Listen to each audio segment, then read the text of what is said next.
And hey, I'm live. Hey, this is Onyx.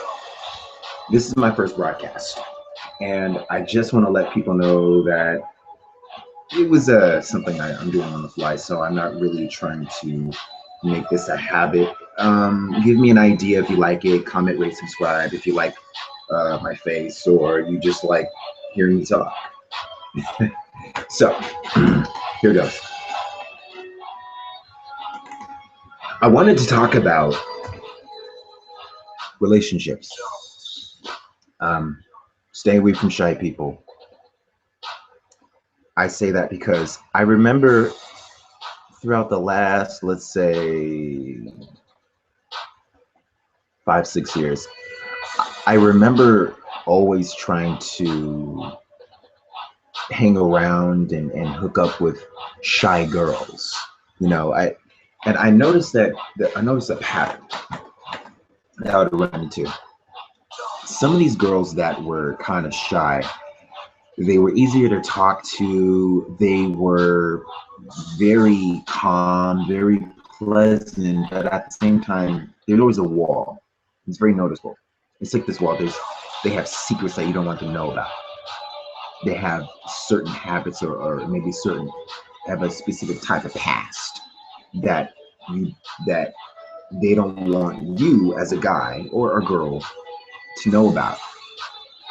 And uh and I just thought to myself, there are certain people I just had to cut off.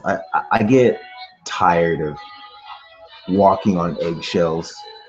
I get tired of giving concessions. I get tired of making sure and carefully not to offend certain people when you don't even realize that it's not you, it's them. Some people are super defensive. Some people are very scandalous. They're very crazy. They're very vindictive, or they're very manipulative. They're very shady.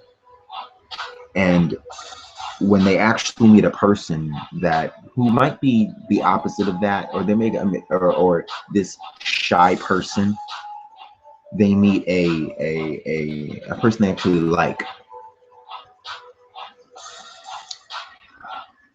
they're always nice and pleasant, and then they have hangups. They get a little irritated or annoyed, or they get unusually angry about something you said, and you meant no harm by it, right? And there are a few girls in my past that very confusing to me sometimes. And I say that because I remember when I first didn't know them, I was always having to run up behind them and be like, "What's wrong? What I do? Or why are you so angry? How come I didn't hear from you for a couple of days? How come it was so hard to get in touch with you?" I get fucking tired of apologizing for shit that I didn't do. I get fucking tired of people who get brand new on you because they stop talking to you, they go talk to someone else, they go out and fucking date, or they're just they don't sit here and tell you what it was they were offended about, what it was ticks them off. They don't even apologize for their actions if they come at you crazy. They just give an excuse of why they acted like that, but don't really tell you why. What is the root of it? They don't even let you know later. They don't let you know now, and they'll never let you know. They don't even think it's worth redeeming themselves. So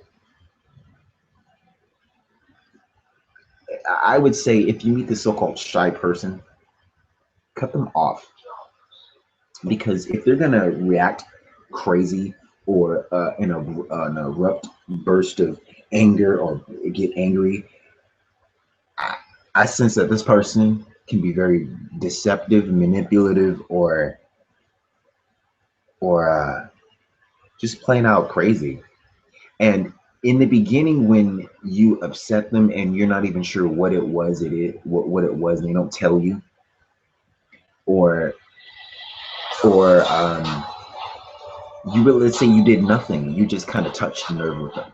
You did nothing wrong other than say an opinion or fact that was just blatantly true, or it's just an honest opinion or feeling, but they take a big offense to it. And if they have an erupt behavior that's very negative, they're taken back, and it took little to nothing for them to get their panties in a bunch. You don't want to know what they're going to do to you when you actually make an attempt to hurt them or their ego. It's best to just cut it off.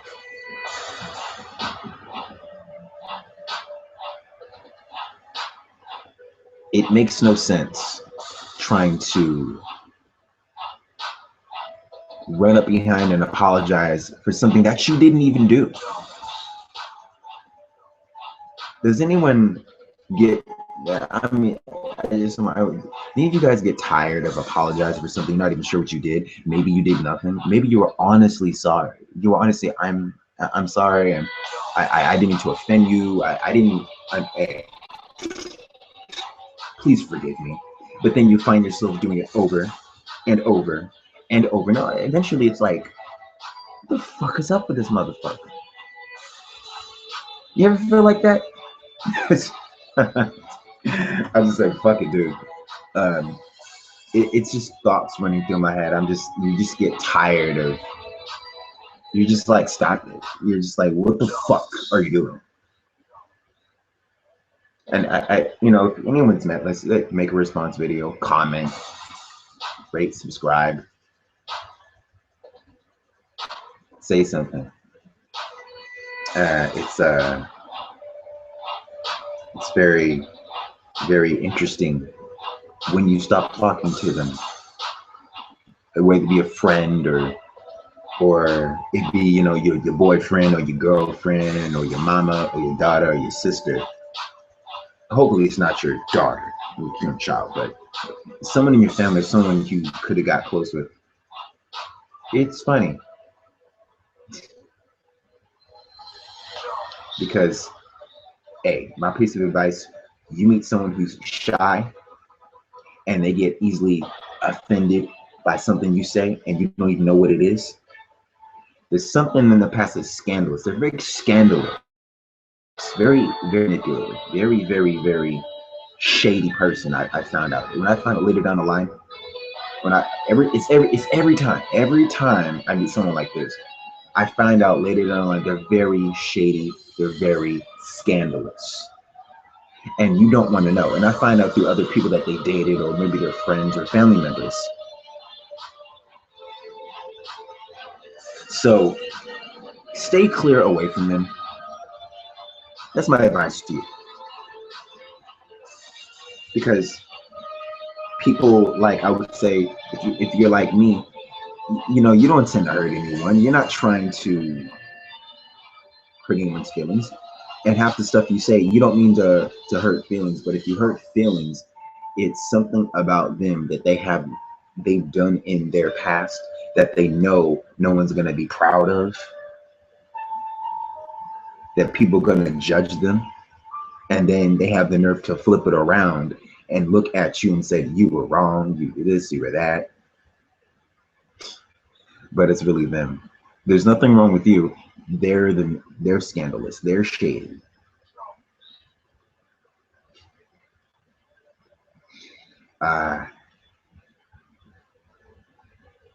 Yeah. But that's it. Nothing more to talk about.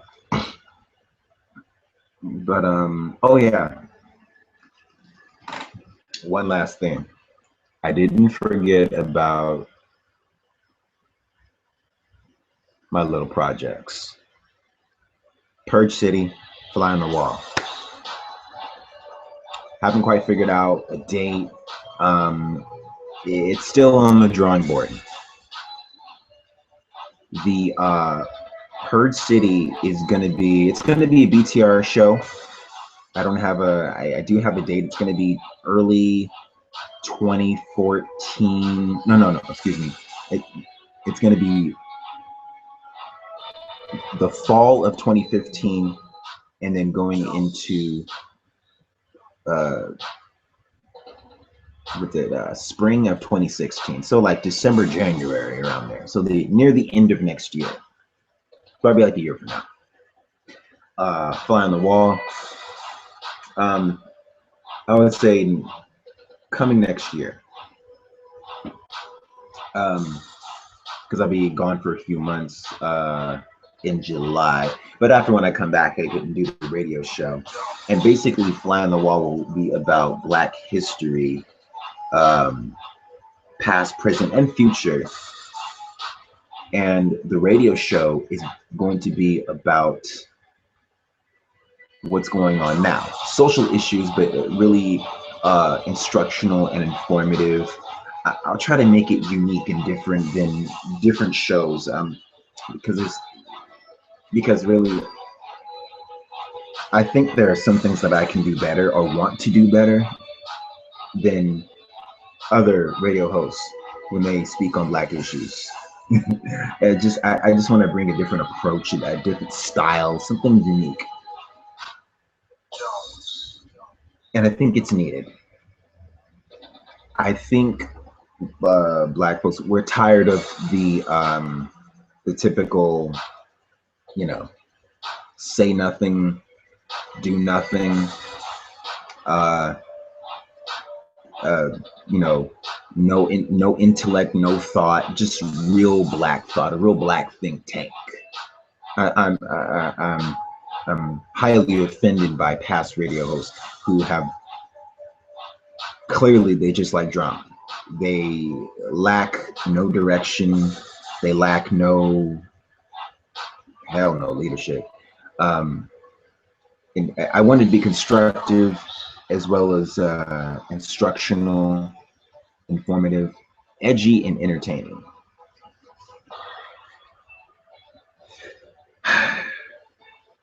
But yeah, stay from shy people. Watch out for Purge Stadium here and Fly on the Wall sometime next year. Don't have a set date for it. When I do, I will be sure to let you guys know, advertise it, put all cool videos out. I'll do all that. Until then, be safe. I hope everyone is prepared for Black Friday and just enjoy the rest of this year going into 2015. Okay, Onyx out.